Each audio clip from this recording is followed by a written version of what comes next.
આજે આપણે કહી શકીએ કે 2022 ની અંદર 182 સીટ મેળવવા માટેના આગ્રહ સાથે જીતવાના સંકલ્પ સાથે આગળ વધ્યા ત્યારે 156 સીટ એ ગુજરાતમાં ભારતીય જનતા પાર્ટીના ઉમેદવારો એ જીત્યા હતા। 2024ના લોકસભામાં પણ 26 માંથી કે 2022 ની અંદર 182 સીટ મેળવવા માટેના આગ્રહ સાથે જીતવાના સંકલ્પ સાથે આગળ વધ્યા ત્યારે 156 સીટ એ ગુજરાતમાં ભારતીય જનતા પાર્ટીના ઉમેદવારો એ જીત્યા હતા। 2024ના લોકસભામાં પણ 26 માંથી 25 લોકસભાની સીટો જીત્યા અને બંને વખતે 22 અને 24માં પણ આપણને 1 કરોડની લીડ મળી હતી। તમને યાદ એટલા માટે અપાવું છું કે 2022માં જે 26 સીટ આપણે હાર્યા હતા એને ટોટલ વિરોધ પક્ષોને મળેલી લીડ ફક્ત 3,05,000 હતી। 1000, 2000, 1500, 1600, 5000 થી અંદર 20 સીટ અને કુલ મળીને 3,05,000ની લીડથી 26 સીટ આપણે ગુમાવવી પડી હતી। 1 કરોડની લીડ આખા રાજ્યમાં મળ્યા પછી 3,05,000 માટે 26 સીટ હારી જઈએ એ તો કમનસીબી છે। અને એટલે ત્યારે પણ મેં કહ્યું હતું કે જે વિસ્તારના કાર્યકર્તાઓએ નાની મોટી ગફલત રહી, નાની મોટી ભૂલ રહી હશે, પ્રદેશમાં અધ્યક્ષ તરીકેની મારી જવાબદારીમાં પણ કંઈક કમી રહી હશે, એના કારણે આપણે 26 સીટ ગુમાવી હતી। પણ લગભગ 83 સીટ સાથે કોંગ્રેસ 2019માં જીતીને આવ્યા પછી એમનો ઉત્સાહ એકદમ મોટો હતો, પરંતુ એમના હાથમાંથી લગભગ બધી સીટ 65 થી વધુ સીટો ભારતીય જનતા પાર્ટીના કાર્યકર્તાઓએ આંચકી લીધી હતી। સ્વતંત્રતા મળ્યા પછી પણ લગભગ 9 સીટ એવી હતી કે જે ક્યારેય આપણે જીત્યા નહોતા, પણ 2022ની અંદર આપણે સંકલ્પ કર્યો હતો કે આ 9 સીટ ઉપર આપણે જીત મેળવી છે અને એમાં પણ આપણને 6 સીટ જે ક્યારેય જીત્યા નહોતા એવી સીટ માંડવી, ઝઘડિયાથી માંડીને બોરસદથી માંડીને બધી 6 સીટો આપણે જીતી શક્યા હતા। 3 સીટનો અફસોસ જરૂર આપણી પાસે છે, પરંતુ આપણે સંકલ્પબદ્ધ છે કે આવતી વખતે 182 પૂરેપૂરી આપણે જીતવાની છે। દિલ્હીથી એક પાર્ટી આવી, એને તો પત્રકાર મિત્રોને કહ્યું કે લખી લો અમારી સરકાર બને છે। એમણે ખૂબ પ્રચાર કર્યો, અપ્રચાર કર્યો, પણ ગુજરાત માટે ક્યારેય કંઈ ના કર્યું। એમણે ઘણા ટાર્ગેટ ઉભા કર્યા, મને પણ ટાર્ગેટ બનાવવાની કોશિશ કરી, પણ મેં એનો જવાબ આપવાનું ટાળ્યું, કેમ કે મને ખબર હતી કે મારા વતી ગુજરાત ભારતીય જનતા પાર્ટીના કાર્યકર્તાઓ એનો જવાબ આપશે। અને આભારી છે ગુજરાતના મતદાતા ભાઈ બહેનો એમનો પણ કે એમણે 126 સીટ ઉપર એ જે દિલ્હીથી આવેલી પાર્ટીના ઉમેદવારોની ડિપોઝિટ જપ્ત કરી નાખી।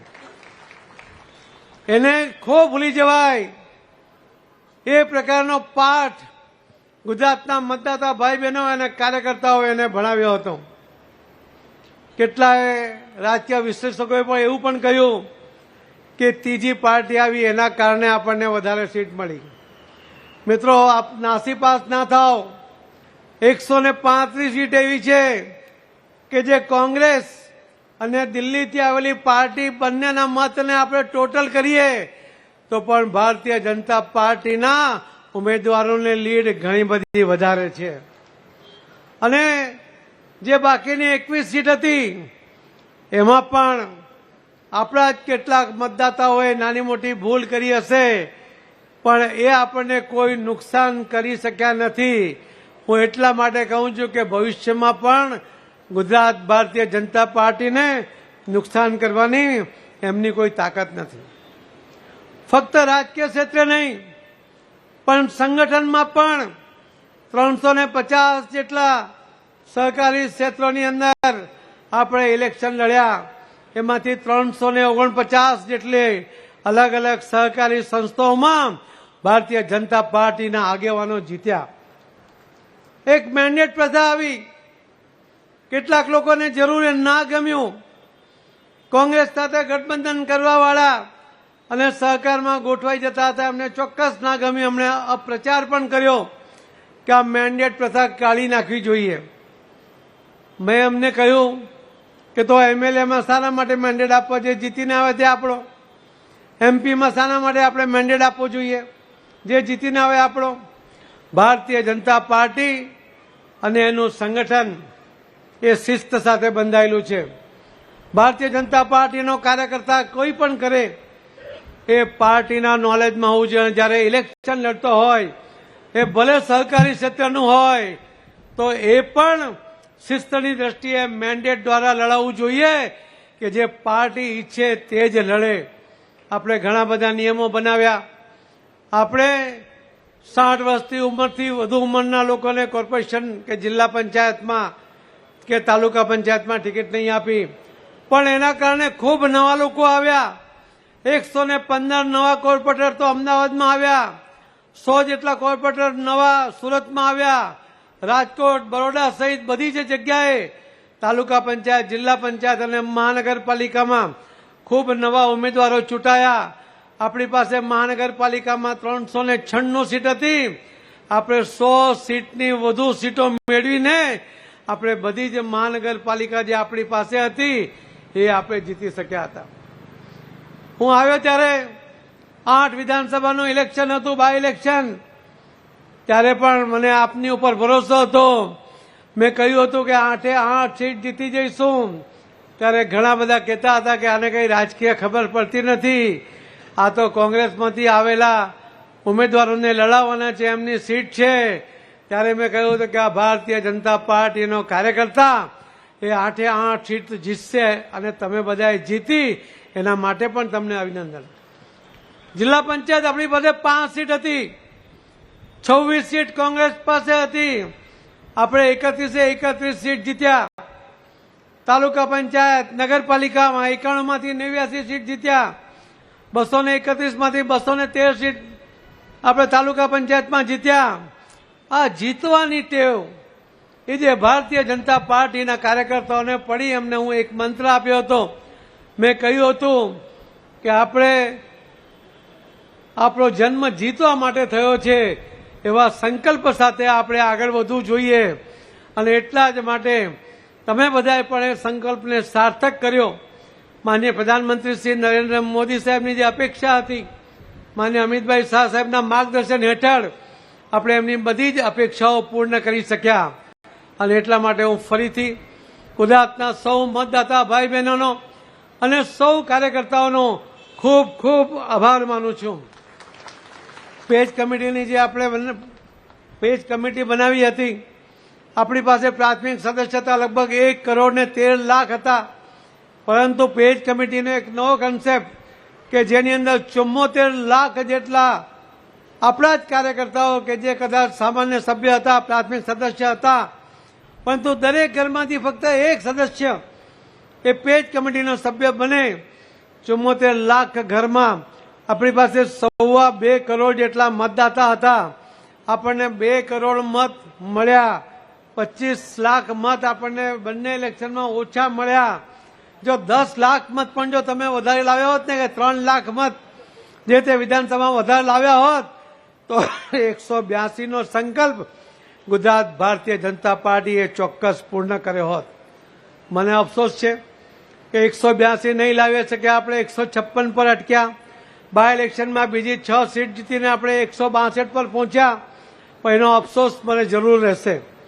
લોકસભાની અંદર પણ 26 માંથી 26 2 વાર જીત્યા હોવા છતાં મારા અધ્યક્ષ વખતે હું 1 સીટ ગુમાવ્યો. એના હારની જવાબદારી પણ હું સ્વીકારું છું. અને ફરીવાર આ ન થાય એની કાળજી લેવા માટે આપ સૌને પણ વિનંતી કરું છું.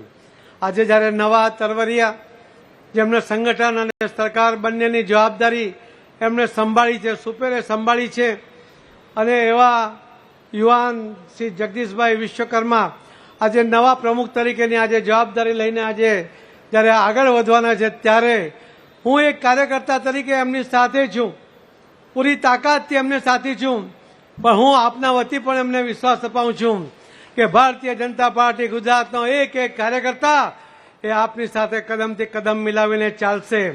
આજે અશ્વમેઘ યજ્ઞનો ઘોડો જે આપણો યજ્ઞ આગળ વધી રહ્યો છે માનનીય પ્રધાનમંત્રી મોદી સાહેબનો, આ યજ્ઞના ઘોડાને રોકવાની કોઈની તાકાત નથી. અને આ ગુજરાત મોડેલ છે. ગુજરાત મોડેલ એ વિકાસનું હોય કે સંગઠનનું હોય કે જીતનું હોય, એને ક્યારેય કોઈ અટકાવી શકશે નહીં, કેમ કે તમારી બધાની તાકાત એની સાથે જોડાઈ છે. ફરીથી 5.25 વર્ષ સુધી સતત મારા કેટલાક નિર્ણયોને કારણે કેટલાકને નુકસાન થયું હશે, કેટલાકને ફાયદો થયો હશે, પણ મારો ઈરાદો ક્યારેય કોઈને નુકસાન કરવાનો નહોતો. પાર્ટીના હિતમાં નુકસાન થયું હશે એના માટે મને માફ કરી દે, પરંતુ એટલું હજુ ફરીથી કહીશ કે જે કંઈ નિર્ણય કર્યા એ પાર્ટીના હિતમાં કર્યા છે. અંગત કારણોસર ક્યારેય કોઈ નિર્ણય નથી કર્યો એની આપને ફરીથી ખાતરી આપીને એના માટે માફી માંગીને મારી વાતને વિરામ આપું છું. જય જય ગરી ગુજરાત, ભારત માતા કી.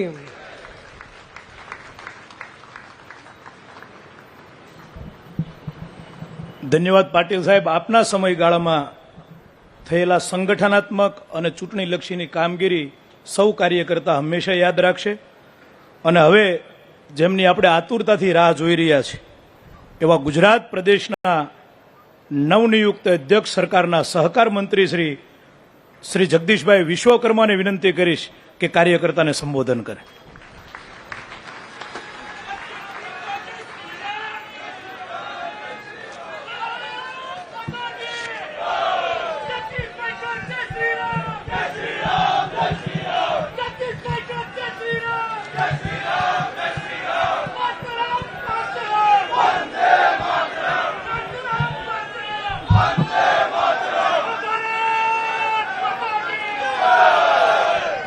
ભારત માતા કી, ભારત માતા કી, વંદે વંદે.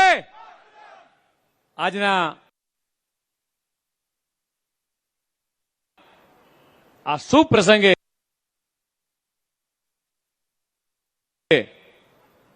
ભાજપા પરિવારના સૌ સ્વજનોનું હૃદયપૂર્વક સ્વાગત કરું છું.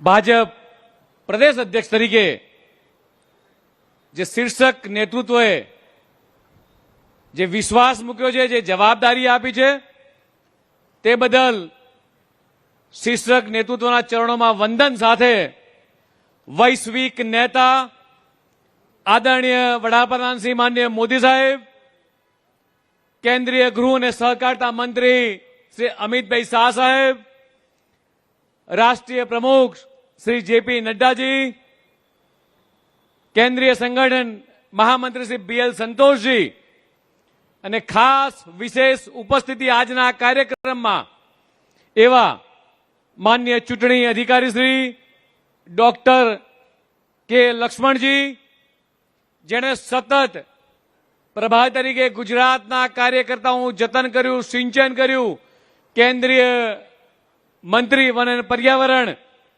અને સતત ભારતીય જનતા પાર્ટીના દરેકે દરેક આખા દેશના રાજ્યોમાં જેને ચૂંટણીની જીતાડવાની જવાબદારી હોય છે એવા શ્રી ભૂપેન્દ્ર યાદવજી. હમણાં જ મારી પહેલા જેમણે વક્તવ્ય આપ્યું, ન ભૂતો ન ભવિષ્યથી, એટલે 156 સીટની જેણે વિજય ગુજરાત ભારતીય જનતા પાર્ટીના પ્રદેશને આપ્યો તો, જીતવું એ મારો જન્મસિદ્ધ અધિકાર છે એવો જેણે મંત્ર આપ્યો, એવા પેજ પ્રમુખના પ્રણેતા, કેન્દ્રીય મંત્રી અને યશસ્વી પ્રદેશ અધ્યક્ષ, ગુજરાત સંગઠનને મજબૂત કરવામાં જેમણે કામ કર્યું છે એવા શ્રી સી.આર. પાટીલ સાહેબ. મેન વિથ ધ પોઝિટિવિટી, સદાય હસતો ચહેરો, કાર્યકર્તાની પાકી ઓળખ અને મક્કમતાથી નિર્ણય લેવા વાળા પરમ સ્નેહી મિત્ર એવા શ્રી ભૂપેન્દ્રભાઈ પટેલ, ગુજરાતના મુખ્યમંત્રી શ્રી. સતત કાર્યકર્તાઓને માર્ગદર્શન આપતા સંગઠન મહામંત્રી શ્રી રત્નાકરજી.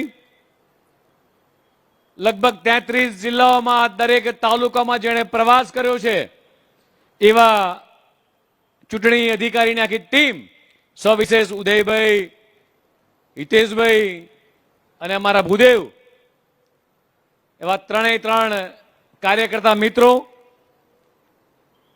અને મારી સામે બેઠેલા ભારતીય જનતા પાર્ટી માટે જે રાત દિવસ તડકો છાંયડો જોયા વગર તો ભારતીય જનતા પાર્ટીના દેવ દુર્લભ કાર્યકર્તાઓને નતમસ્તક વંદન કરું છું.